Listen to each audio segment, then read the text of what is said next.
Hey everybody, we're officially now on iTunes, so you can check us out at Beach Young Dems. We hope you like what you're listening to, and you could leave us a rating. It is greatly appreciated. Thank you. So if I asked you to name 20 people who you think are important to American history and how they shaped our political democracy as it is to this current moment, chances are, and I'm pretty certain of this, you're not going to name Thomas Paine. In fact, I'm 99% positive you probably have no idea who I'm talking about. But if you actually go back and look in history and look up who Thomas Paine is and look at his writings, a lot of the positions he argues back in the late 1700s and early 1800s are actually still very well thought for today and for a liberal democracy. And that was Thomas Paine's focus. After the American Revolution and during the French Revolution, Thomas Paine wrote a lot about forming democracy in America and his views of it. So I wanted to expand more on that. And so I picked up a book by Seth Cotlar, a historian over at Willamette University over in Rhode Island, who wrote about Thomas Paine and his influence on American democracy and what Thomas Paine looked for in democracy. So after reading that book, I decided I wanted to learn more about Thomas Paine and how his influence affects our current democracy. So I reached out to Seth Cotlar. Seth was kind enough to take time out of his busy schedule to talk to me about Thomas Paine and some of his thoughts on current American conservatism. I hope you enjoy.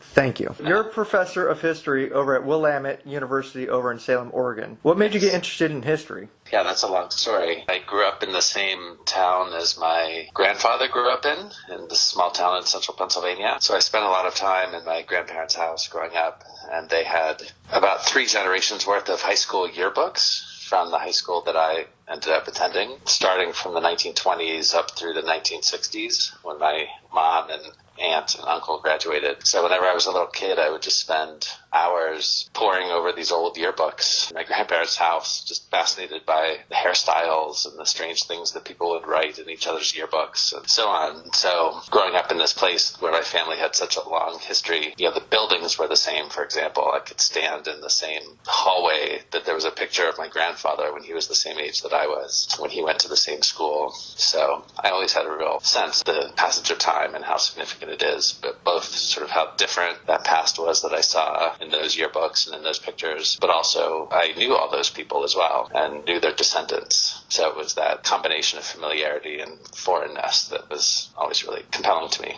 So how long have you been teaching history? So I've been at Willamette for 18 years now, and I went to graduate school in the early 90s. So I've been in that world of studying and teaching history for 25 years now at least. You specialize in the history of the U.S. in the years between the American Revolution and the Civil War. What got you interested in that particular area of history? It was a course that I took. I went to Brown University as an undergraduate, and I took a course on the American Revolution with Gordon Wood, who is a Pulitzer Prize-winning historian, wrote a great book called The Radicalism of the American Revolution, and I have since come to have very different, let's say, I don't agree with all of his interpretations about the American Revolutionary era, but he's a really fascinating historian, really developed a rich and sort of complex account of the meaning of the Revolutionary era and the Constitution that I just found really engaging. And so that was the course that really turned me into an American historian. Before that, I was a politics major, but I had the either fortune or misfortune of spending a summer in 1988 working for my congressman in Washington, D.C., where I became thoroughly disenchanted by the world of formal politics and became much more enthralled by questions of political theory and ideas, which seemed to have nothing to do with what was happening in Washington, D.C. when I was there. So I switched.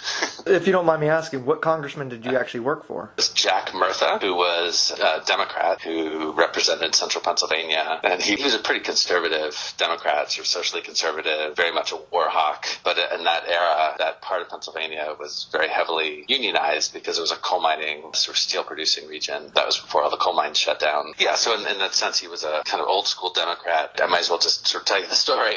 I mean, the formative moment for me was his legislative assistant was a pretty cynical, hard-boiled guy, sort of like a Rahm Emanuel kind of type political operator. So when I arrived, I think he clearly sussed out that I was one of these idealistic young kind of liberals. And so he wanted to put the kibosh on that. So he assigned task of studying a bill that was going to be coming up for a vote within a couple months. And this was a bill pertaining to satellite television and whether or not, and that the cable companies very much wanted to restrict the capacity for satellite companies to deliver television. And the satellite companies clearly wanted more access to that market. So he told me to read the constituent mail. He told me to do research on it. He told me to go to the hearings, and I did all of these things. And it was pretty clear that the right thing to do was to vote for this bill that would basically give satellite companies more access to the market. It would be better for consumers. It would be anti-monopolistic, et cetera, and so forth. All the policy people thought this was the best way to do it. And so I wrote up a memo, presented it to this guy,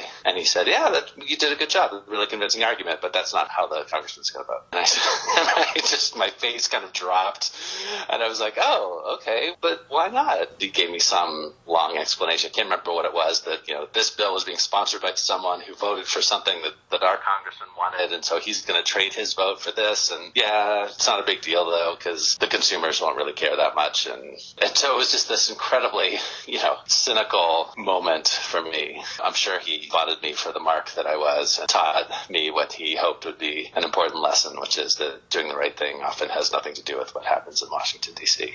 So I don't necessarily believe that. I don't believe that's the way the world has to be, but I do know that that's what he taught me about the way the world was in 1988 and in this particular congressman's office where I was working. Well, that's definitely a depressing story. Yeah. Indeed. So I escaped into history and fled the world of politics. But I'm thankful for the people who engage in the world of politics and have the stomach for it more than I do. Sounds like you made a better decision anyways. So in March of 2011, you wrote a book called Tom Paine's America, The Rise and Fall of Transatlantic Radicalism in the Early Republic. What made you want to write about Thomas Paine's influence in American politics? So this book started as my dissertation in the late 90s, so I worked on it for quite a long time. And Tom Paine intrigued me as one of the more, how should I put it? So I was interested in the question of democracy and the history of democracy, small d democracy, and democracy as an aspiration, as a kind of unrealized possibility, rather than as an already accomplished achievement. And one of the things that I noted about that era, the constitutional period, is that almost nobody used the word democracy with a small d with a positive connotation. This is one of the things that I learned from Gordon Wood in my classes at Brown, which is that the people who founded the Republic, the elite kind of founders who wrote the Constitution, who didn't speak for everybody, but who spoke for themselves, they were quite concerned about democracy and saw it as a problem and didn't necessarily want to create a political system that was more democratic, more participatory. In fact, they wanted quite the opposite in many cases. But there were plenty of people at the time who did have more small d democratic aspirations for what politics might look like in this new post-aristocratic and post-monarchical republic. And so Thomas Paine was probably the most kind of prolific, outspoken, and influential person who fit that description. And I was also kind of taken by the way Tom Paine's career straddled the American Revolution and the French Revolution. Most Americans know him as the guy that wrote Common Sense, which came out in 1776 and was really formative and kind of building momentum for American independence. But his probably more widely read text was The Rights of Man, which has two parts and which was written in the early 1790s in support of the French Revolution. And so in that way, thinking about the American founding, we often think of the American Revolution as having an impact on the French Revolution, but we are less likely to think of the French Revolution as having an impact on American politics, which it did quite dramatically. And one of the ways in which it did was that those people like Thomas Paine, who were more in favor of a more democratically organized republic, latched onto the French Revolution as a kind of aspirational model of what U.S. politics could potentially look like. So that first party division that begins to develop in the 1790s is a lot of ways aligned along whether you support or don't support the French Revolution. So the Federalists, almost to a man, were opposed to the French Revolution and saw it as quite dangerous. And the Democratic Republicans, who organized around kind of Thomas Jefferson, James Madison, and those folks, were, for the more elite figures, sort of cautiously optimistic about the French Revolution. And for some of the more kind of radical, kind of working class Jeffersonians, they were really avidly kind of in favor of the French Revolution. So I want to back up here for a moment. You're saying small d democratic. What is the difference between capital D democratic and small d democratic? So whenever we use sort of capital D democratic, we usually use it to refer to the political party, the Democratic Party. And the Democratic Party does trace its genealogy back to those Jeffersonian Democrats Democrats. Andrew Jackson, then, when he becomes president in 1828, we often see him, Andrew Jackson, as the kind of one of the founders of that, what today is still the modern Democratic Party. But Jackson traced his lineage back to Jefferson, that revolution of 1800 when Thomas Jefferson became president. So, and large D Democratic Party has quite a complicated relationship to small d democracy. That makes sense, right? So that, like, it's not the case that the big D Democratic Party in American political history has always been a force for small d democratization. So, if we look at, for example, the post-Civil War era, look at the era of Reconstruction, it was the Republican Party that, to the extent that either party was in favor of extending civil and political and legal rights to formerly enslaved people, it was the Republican Party that was in favor of democratizing American society, and it was the big D Democratic Party that was resisting those forces of small d democratization in the formerly slave South in the late 1860s and into the 1870s. So that's why I think it's useful to distinguish between the Democratic Party, which at some moments of its history has been a force for small d democratization, but at other moments hasn't been. That's what I mean by big D versus small d. How did exactly Thomas Paine influence early American politics? Yeah, there are kind of two chapters to his life, or maybe three, I guess. So the first chapter is, so he arrives in Philadelphia in late 1774, early 1775. He's in his late 30s. He's a migrant from Britain, doesn't really have many friends, but he's got a letter from Benjamin Franklin as an introduction to society in Philadelphia. And so he gets work with a printer in Philadelphia. He starts to write for this magazine called Pennsylvania Magazine. And then he gets hooked up with this community of kind of radicals in Philadelphia who are very pro-independence and are trying to kind of push the patriot movement further. And so Paine steps up and writes this text, Common Sense, in late 1775. It's published in January of 1776. And so that pamphlet has a real powerful impact on the kind of political conversation in the colonies at that moment, and really kind of makes the case in the most forceful way possible for why separation from Britain is the best and only tack moving forward. And so, and his great success is that whereas most political pamphlets were written in a fairly learned,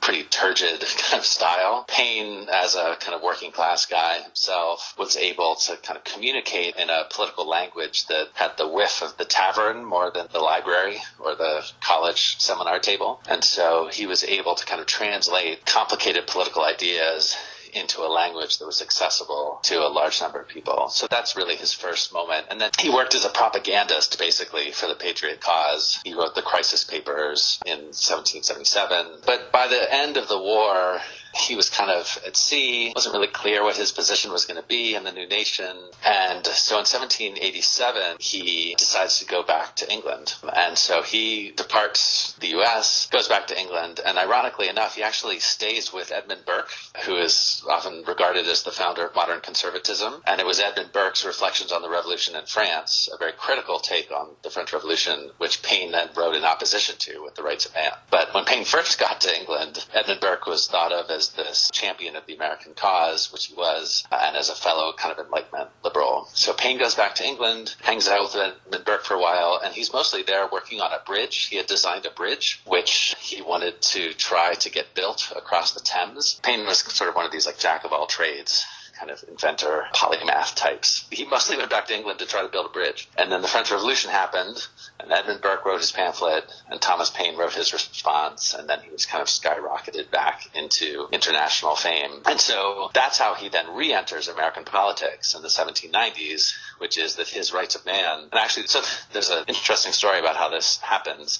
So Thomas Jefferson receives a copy of Thomas Paine's Rights of Man, and he says, ooh, this is great. We need to get this reprinted in America. And in part because Jefferson was worried. Jefferson thought that Adams and Hamilton and people like that were sort of closet monarchists and closet aristocrats and monarchists who wanted to kind of reinstate the British system in America. And so whenever someone expressed opposition to the French Revolution in America in the early 1790s, Jefferson was like, oh, okay, I know what this is about. You don't like our revolution. You don't like these kind of new republics. And so John Adams was not a big fan of the French Revolution. Neither was Alexander Hamilton. Neither were most other people who became kind of more conservative Federalists. And so Jefferson got a copy of Paine's Rights of Man, wrote in his hand, this will be a good cure for the various heresies that have been spoken amongst us lately by certain important personages, by which he meant John Adams. And he sent this to the printer to be reprinted, but he didn't mean for his letter to be reprinted. He only meant for the pamphlet to be reprinted. And so the pamphlet then gets reprinted with Thomas Jefferson's postscript basically saying, and here, John Adams, take that, which is not at all what he wanted to happen, but is what happened. And so this then fed into the political divisions that were emerging in 1790, 91, 92 in the U.S. between Thomas Jefferson and the people who tended to be more pro-French, John Adams, who tended to be more opposed to the French Revolution. So anyway, so Paine kind of filters then into American emerging kind of partisanship in the 1790s in a way where Thomas Paine becomes this kind of symbol of, are you in the vanguard of this, democratizing revolutionary world that we started with our revolution and which France is carrying on forward? Or are you opposed to this? Are you kind of a closet monarchist or a closet aristocrat who doesn't support the right of the people to govern themselves and to cast off the yoke of these older kind of aristocratic monarchical ways of running the world? So the first chapter is the American Revolution. The second chapter is the French Revolution and the way that that filters into American politics in the 1790s. And then the last chapter is when he returns in 1802. He returns as kind of persona non grata. And there's a whole host of reasons why that is. But he gets associated with sort of dangerous Jacobinism. Jacobinism was the term that people used at that time, which is a little bit like today someone referring to someone as a communist or a socialist or something. It's this sort of scare term. It was like the first red baiting term, basically, Jacobin. And so Paine gets associated with that, and he gets associated with atheism because he wrote this book called The Age of Reason in the mid-1790s, which finds its way into America as well. And The Age of Reason is this kind of scathing attack on all forms of organized religion. It's not an atheistic tract, deist tract. He says he believes in a divine power, but he just says, the only church I believe in is the church of my own mind, right? He's like, I will engage with the divine in whatever way that I see fit, and anyone who wants you to join their church or tells you that they know what God wants is a charlatan, and they're trying to make money and they're trying to control you, so don't believe them. So needless to say, the nation's ministers and the nation's kind of devout Christians weren't so thrilled about that message that Thomas Paine was sending in The Age of Reason. When he returns in 1802, he's actually like, kids throw rocks at his carriage as he's driving by. When he dies, only 9 people come to his funeral. And so he's a pretty controversial, disregarded, and disliked figure at the end of his life. So only later then does he get kind of resuscitated as one of the sort of founders who we now look back upon positively and celebrate. You mentioned that his 2 books in the 1790s that came out were The Rights of Man and The Age of Reason, and he wasn't over in America at the time. So when he wrote France. So when he wrote these 2 books, it seems like he got himself in quite a bit of trouble overseas before he came back home. Where when Rights of Man came out, he was sued for libel, I believe, and Age of Reason he was almost executed for. Was he trying to get himself in that much trouble over there? No, his relationship to French politics was really kind of complicated. So Paine was one of these guys who was he was a great idea guy and he was a great writer. When it came to actually the mechanics of doing politics and creating legislation and that kind of thing was not exactly his strongest suit. So he was an honorary member of the French National Assembly, but he didn't speak French, which made it kind of difficult. So he would sit there. He would pick up snippets of what was going on. People would sort of translate to him. So he was there in France during the Revolution. He was trying to kind of follow what was going on, but he was really hampered and limited by the fact that he didn't really speak French that well. And so he ends up getting really complicated how this happens, but he ends up basically falling in with the wrong group of people once the terror starts. And so he gets identified as someone who can't be trusted and as a potential enemy to the revolution. And so he gets thrown in jail. And then, so he's kind of sitting basically in jail. All these people around him are being executed, and he manages to escape the guillotine. And so that's the context in which he wrote The Age of Reason. And part of the reason why he did it was actually as a critique of the atheism that he saw emerging around him in France, in revolutionary France. So in other words, he thought of what he was doing to some extent as a defense of a belief in some divine power, against those who would claim that the world was entirely materialistic and there was no kind of divine structure. So much like another text that he wrote was called Agrarian Justice, which many people see as a kind of foundational text in the history of progressive taxation policy, perhaps even as a foundational text in the history of socialism, the idea of sort of using the state as a mechanism of economic justice. And Thomas Paine wrote that in opposition to people who were basically calling for the abolition of all private property in France. And so he thought he was playing the role of the more kind of conservative guy.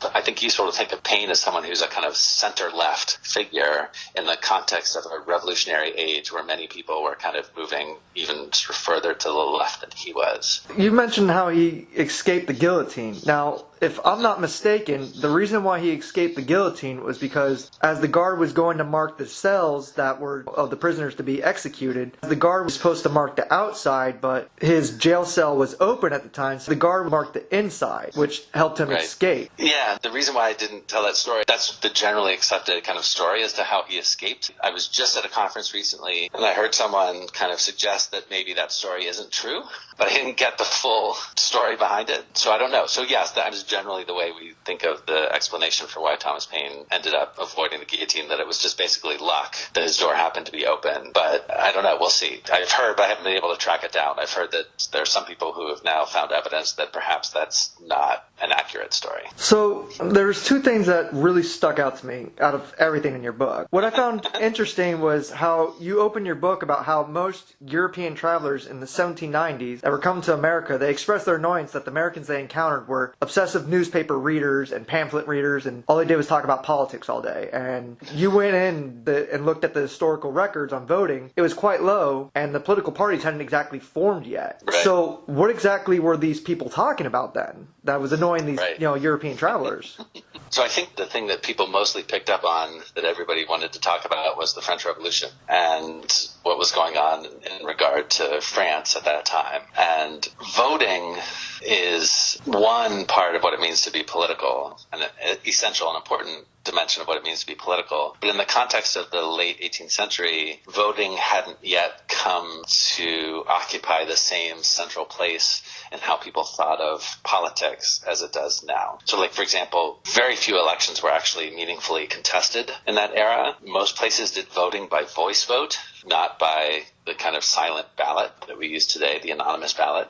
And so politics often had a lot more to do with what we today would call public opinion, and also with kind of local struggles for power within kind of local communities that didn't necessarily reflect what we think of today as kind of national electoral politics. So in that sense, I think what a lot of these people were registering was that a lot of ordinary Americans had lots of opinions about how they thought the world should be structured and how the world should work and what was fair and what was right. And to these European travelers, depending on their politics, they either thought that was like really inspirational and kind of interesting and cool, or they thought it was really inappropriate and wrong. It was a little bit like if you walked into a group of elementary school children and they were talking about tax policy, and you'd be like, well, wait a minute, you're 10 years old. What do you know about tax policy? You shouldn't be talking about this. This isn't your business. This has no bearing on you. So that kind of traditional disdain that most elites had for kind of ordinary subjects, which is what most people were before the American Revolution. They were subjects. They weren't citizens. So they were subject to the rule of other people who were presumed to be better than them. And so one of the things that the American Revolution really transforms is this notion of like, okay, well, who's in charge? Whose opinions matter? Whose interests and concerns should be represented by the political entities that we create to govern over us? And so that kind of open-ended, kind of aspirational question about what does citizenship really mean? And voting was just one kind of component, and in the 1790s, not necessarily yet a really central component of what that meant to be a kind of empowered citizen. So the other big theme that I got from your book was that Thomas Paine and his followers, their radical thinking was changing the democracy and how it worked, as you were just explaining. explain to me that not everyone had a vote and not many elections were contested. And what I got out of your book was that their views didn't really change anything at the time. And so it brings me to our current time where we think of our democracy and how it needs to change, on where we look at voter suppression. And so what exactly were their ideas back then that were just disregarded? In the book, I talk about a couple different kind of ideas that they had that were, I don't know if disregarded is exactly the right word, but sort of got understood to be impractical or Jacobinical or kind of overly radical. So one of those had to do with the question of economic justice or economic fairness, and which is, again, certainly an issue today in our contemporary politics. And it had to do with the question of what is the relationship between the political system and the market and the economic system, and to what extent should or can the people, in the form of their government and their elected representatives, be empowered to engage in legislation and other action that would impact the economic sphere of life, or to what extent should the economic sphere of life be kept separate, kind of hived off from the political sphere in the name of private property rights and liberty and so on. So one of the great fears that many conservatives of the 1790s had was that if you empowered ordinary people, what they would do is they would use that political power to confiscate the property of the rich, and that this would lead to all sorts of chaos and other forms of political chaos and economic tyranny, and would be ultimately harmful and bad for the entire nation and its economy. And so today we would call that, or the Republicans would call that, Venezuela. Right? This is the concern. If you let progressive Democrats take charge of the government and start passing regulations and creating systems like Medicare for All, that what that will do is it will end up destroying the economy in its entirety and will lead to a kind of breakdown of our entire economic and political system. So that fear the conservatives have of kind of political system that seeks to achieve greater economic justice or fairness, the fear that that will turn into tyranny and chaos is a really old one, and it's as old as the Constitution. So Paine and the people who found him compelling and convincing, those were some of the first generations of Americans to say, well, hey, if, for example, if we live in a society that is supposedly so civilized and great, but elderly people die in squalor and have to depend upon the charity and kindness of their neighbors in order to eat, how is that fair? How is that just? Shouldn't we come up with some way, kind of organize our society so that people who live to a ripe old age can have a dignified old age rather than one of poverty and squalor? So, and Paine came up with the first ideas around progressive taxation. His ideas being that, like, if you've benefited more than other people, and you can't get rich just on your own, you can only get rich in the context of a particular society with its educational system, with its infrastructure, with its law, rule of law, etc. Therefore, if you benefit from that, you owe something in greater proportion back to that society rather than those who are struggling within that society. So anyway, so Paine, I think, embodies a particular strain of American progressivism that says these ideas about economic justice aren't foreign imports. They're not Marxism. They're not communism. They're not some scary form of totalitarianism. They are part of the American democratic tradition, but a part of the American democratic tradition that is often kind of scapegoated as being some dangerous foreign import that will lead us down the road to the gulag or wherever. So anyway, that's just to take one. That's one of his ideas that I think are still alive for us today. Just to give another concrete example. So when they wrote the Pennsylvania Constitution of 1776, it was written by a group of radicals, amongst whom Paine was one. And one of the planks that they were going to put into that Pennsylvania Constitution was a line saying that large concentrations of wealth are harmful to a republic and that steps should be taken to mitigate those large concentrations of wealth. And it got voted down by, I think, 2 votes. So it didn't actually make it into the final draft of the 1776 Pennsylvania State Constitution. But it was an idea that was seriously considered and debated in 1776, which is basically that private property is legitimate, but when you have like enormous concentrations of it, that is deleterious to the creation of a more democratic and fair and just republic. And it's legitimate for the government to take actions to kind of reduce the likelihood of such large concentrations of wealth from accumulating in the hands of single individuals.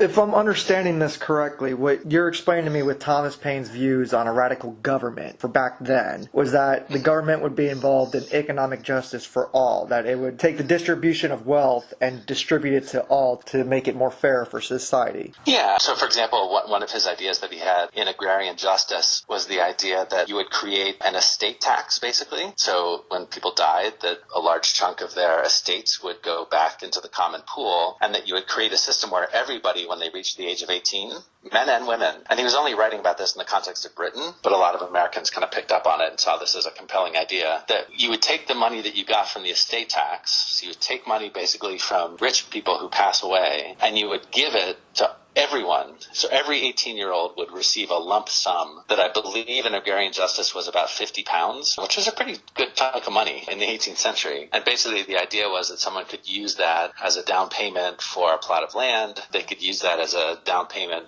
for training in a trade. This would be a kind of seed that people could use to establish themselves as an independent proprietor in a kind of capitalist, but a kind of small-scale capitalist society. So it's not exactly kind of redistributing wealth to give everybody the same amount. It's more about using the levers of legislation and policy to kind of tilt the scale in the benefit of those who weren't born with great wealth and great privilege, and to kind of redistribute some of those excesses of great wealth and privilege to enable to sort of spread opportunity more widely across the entire society. It sounds like these ideas, it seems like these would be very popular ideas, especially as we know in history that you had two economic systems of justice, which actually kind of reflect to modern times, where you had the very high class and very wealthy people, and then you basically kind of had very poor. But as you've mentioned, that Thomas Paine, when he came back to America in the early 1800s, he was very unpopular, and as you said, when he died, he only had 9 people attend his funeral. But if these ideas were popular, how did it become so villainized?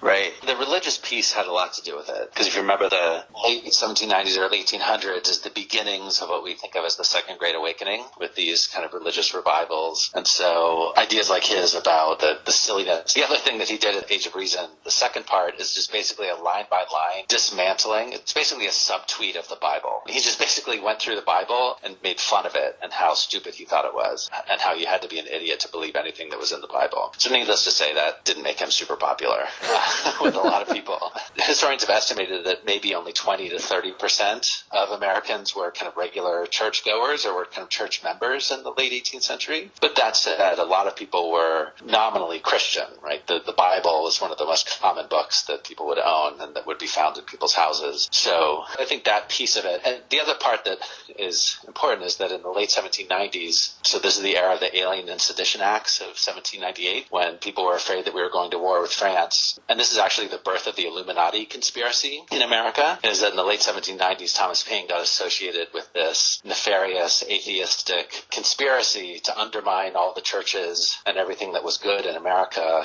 and in the world. And so that conspiracy theory kind of swept Thomas Paine up in this whole supposed shadowy network of people who were dangerous to the very fabric of all of Western civilization and Christianity. So that's a big part of why Paine, he just becomes basically the subject of a massive smear campaign, him and people like him in the late 1790s, that succeeds in turning him into this kind of boogeyman and this villain, this kind of dangerous villain. But I think the other part of why his economic ideas, for example, don't necessarily find as much purchase in the U.S. is the U.S. is pretty unique in the sense that the process of settler colonialism and the expansion of the nation westward as the nation conquers various native nations and occupies millions and millions of acres of land, which creates the possibility for economic opportunity for ordinary white men in an American context that really isn't there in a European context. So in that sense, the concentration of wealth in the U.S. in the 1790s and early 1800s is dramatically different than what it is in a place like France or Britain,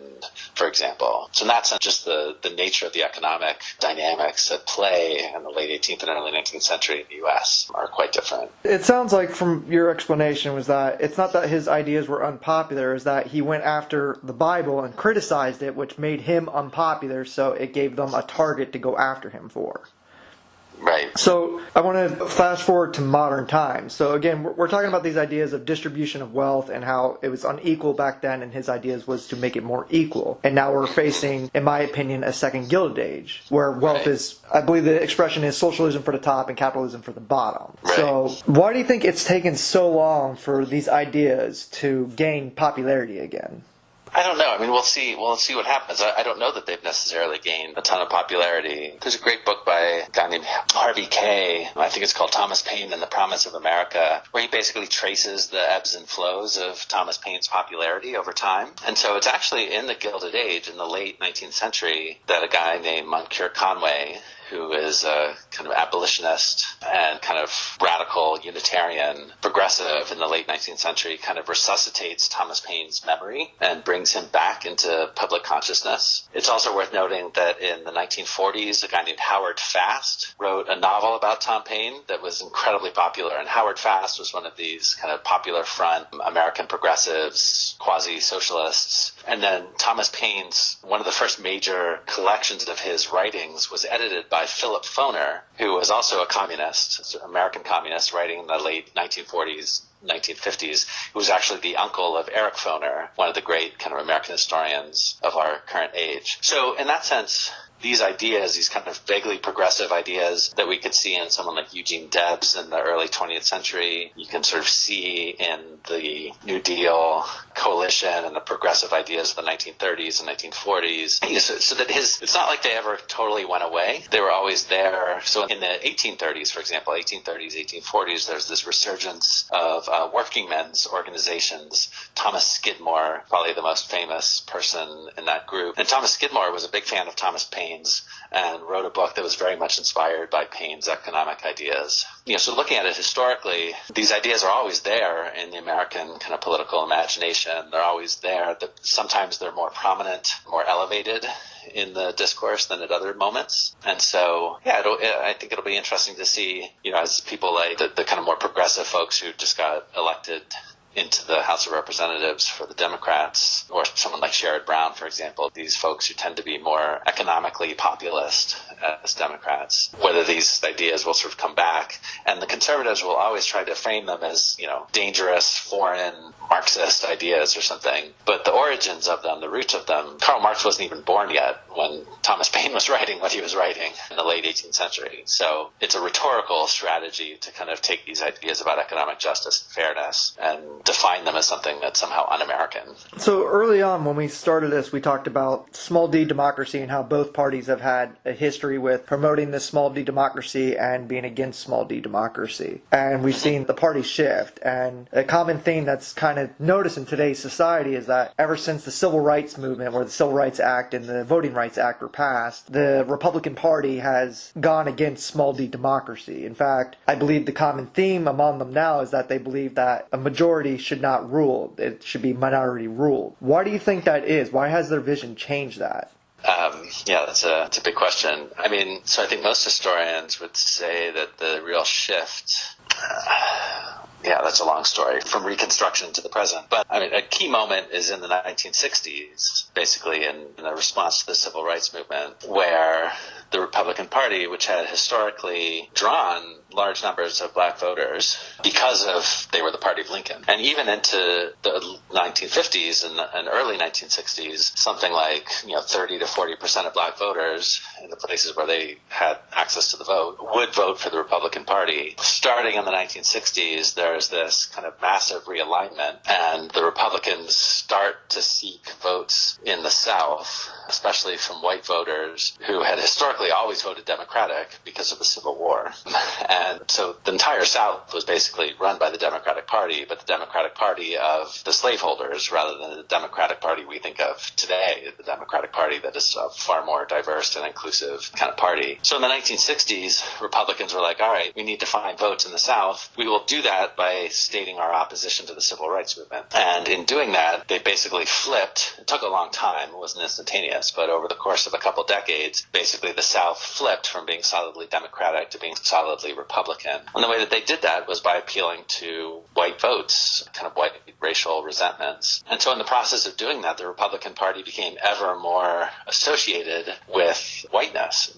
And so not only did they become a party that overwhelmingly became, over time, more and more dependent upon solely white votes or predominantly white votes. So that, for example, in this last election, 2016, 90% of the people who voted for Donald Trump were white and 10% were non-white. With Hillary Clinton, it was 55% of her voters were white and 45% of her voters were not white. So, and that's an unbelievable difference. And so when your party gets so defined according to serving the interests of one particular racial group in the context of a nation where the demographics, where white people are an ever shrinking majority, I mean, there are two options. You can either change your message and become a party that seeks to attract the votes of people who aren't white, or you can try to suppress the votes of the people who aren't white, who aren't voting for you. And sadly, it appears as if the GOP has largely taken the approach of, well, if these people aren't going to vote for us, we will do whatever we can to ensure that they can't vote. Yeah, I mean, I know in 2008 and 2012, there were plenty of voices within the Republican Party who saw this demographic problem looming and were very much trying to kind of reconfigure the message of the party to make it less anti-immigrant, to make it less anti-black, and those voices within the Republican Party lost. And the Republican base chose Donald Trump as their standard bearer. So anyway, I don't know if that fully answers your question, but I mean, that's where, I mean, it's just basically the logic of party survival and party messaging, that there's no incentive. I mean, if the Republican Party now were to kind of switch up its messaging and become the party of diversity, they would lose a huge chunk of their base who've been weaned on the idea that diversity is somehow terrible and is anti-American and is PCBS. I don't know what they're going to do at this point. You've also documented actually throughout history, at least since the 90s, that they've pretty much dog-whistled their way through. I mean, you've talked about how conservatives nowadays say that Dennis D'Souza, this famous, well, I don't want to call him a historian because he's not, this famous clown, will just, label him, Fabulist. Yes, that sounds even better. Was actually popular in the 90s, where today he's just recognized as a complete moron. And obviously we know from the 90s campaign how George Bush Sr. had ran his campaign to where we've seen both parties dog whistle their way through races. Now granted, obviously in 2008, 2012, the party alignment changed a bit to kind of cut that out. But it's interesting how you've documented that conservatives nowadays say we've just had these views, but they're not deeply rooted in racism, and you've documented that that's not necessarily true. Right. Yeah. I mean, I still don't fully. I've been considering whether I should try to write a book to try to figure this out. Because I do believe,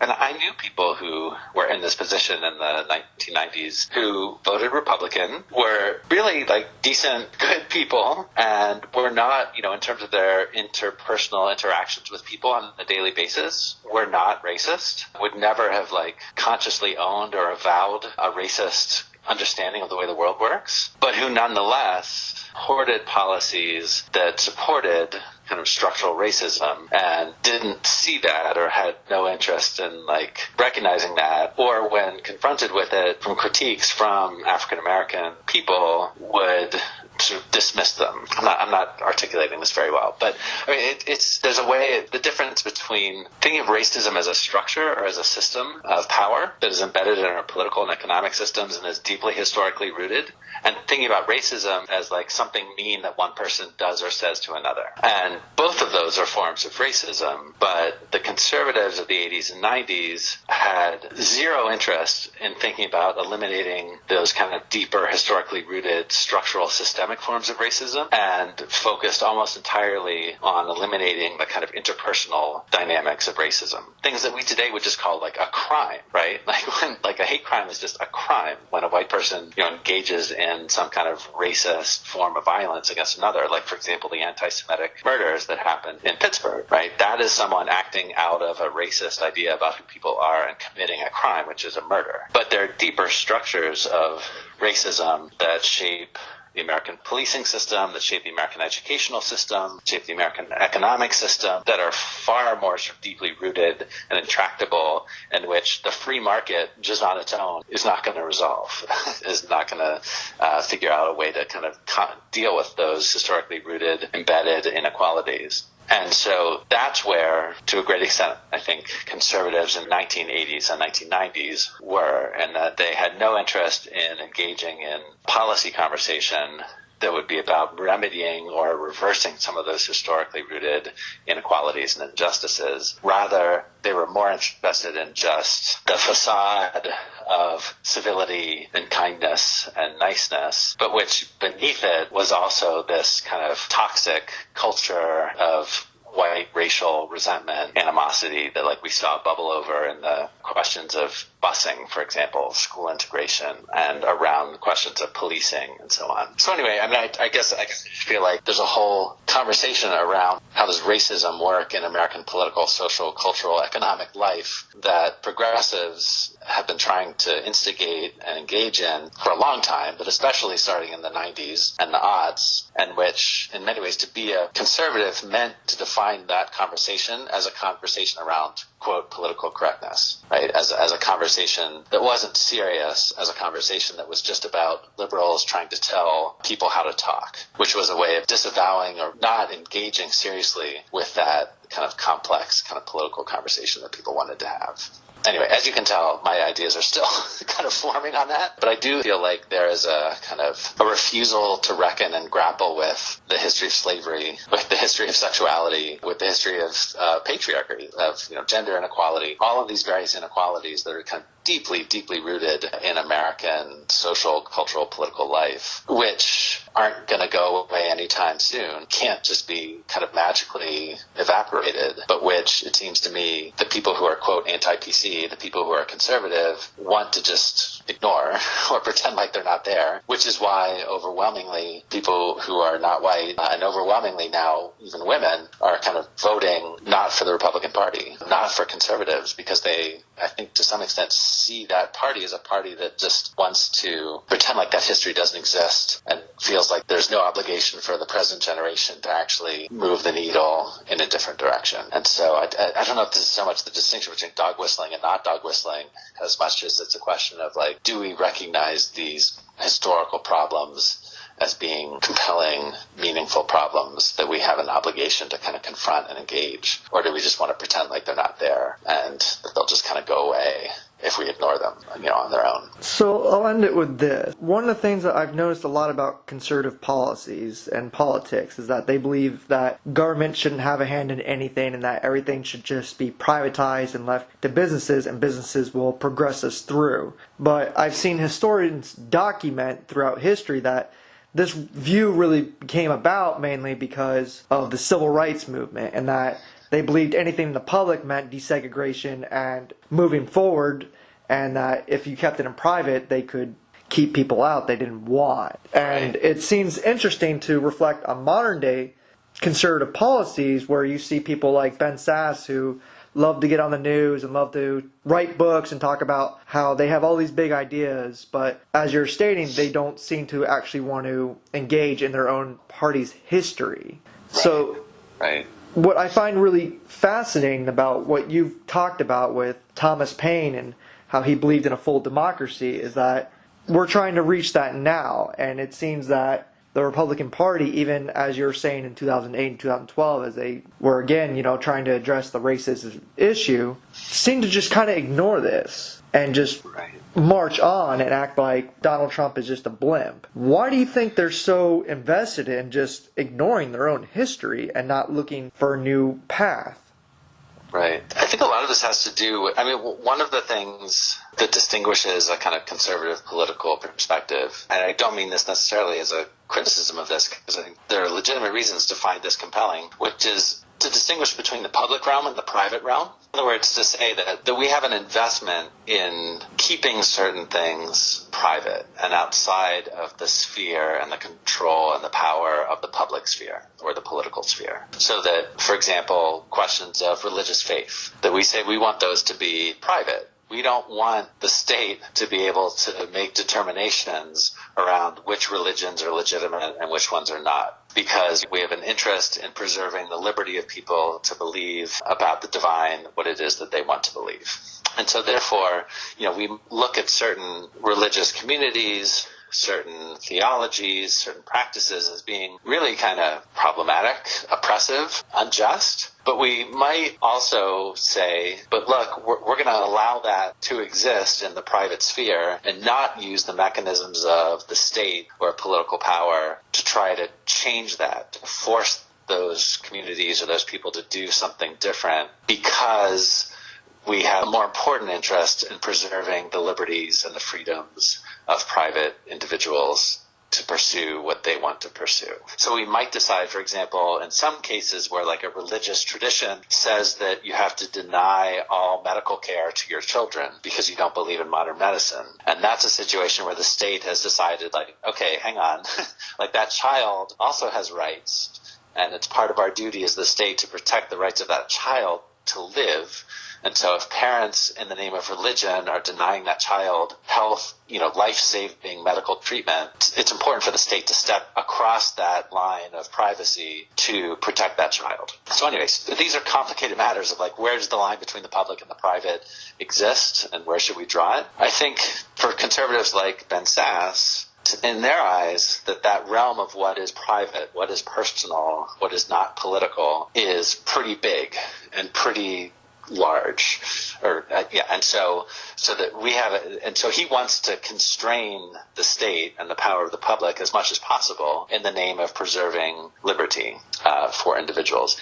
People on the left would say, well, hang on, those forms of freedom and liberty that you want to protect, like, for example, the right for, say, a bakery to discriminate against a gay couple who wants to get married and wants to have a cake baked for that occasion. Progressive would say, well, hang on a second. Your interest in preserving the private sphere of the family, of religion, of community is just another word for protecting historical forms of discrimination and inequality that have reproduced power differentials, asymmetrical power differentials over time, which the public has a stake in trying to kind of reverse and undo. So this is where like the South is a perfect example of this. In the interest of protecting local control and states' rights, what that meant was that the South didn't want the federal government interfering in white Southerners' ability to disenfranchise and to economically exploit black people. So, the conservative case was, well, this is our distinctive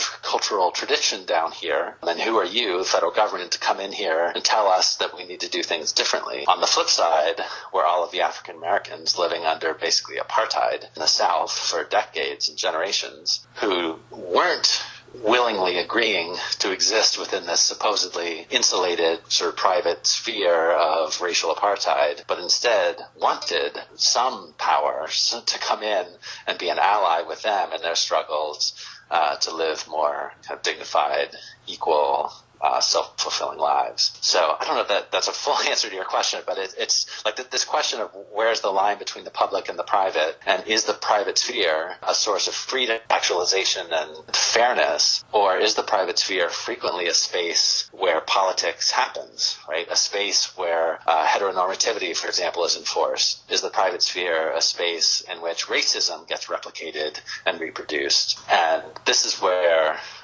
I think conservatives have a point in trying to assert the importance of that line between the public and the private. Yet progressives also have a point in pointing out that the attempt to police and keep the public and the political out of these supposedly private spheres is frequently just a defense of historical injustices and privilege. So I don't know what the solution is moving forward, but I do wish that the conservatives like Ben Sasse, for example, would take a little bit more seriously the arguments made by the people on the other side, rather than just, pretending that they were, I don't know, social justice warrior, cultural Marxists, whatever the code word for the day is, for, delegitimizing these critiques that people have made of that conservative tradition. All right. Well, I greatly appreciate your time, Seth, and thanks again for everything. You bet. Thanks for reaching out. Once again, I'd like to thank Seth for taking time out of his busy schedule to talk to me about Thomas Paine and ways we could shape our democracy and to improve it. I hope you enjoyed this conversation as much as I did. Thank you.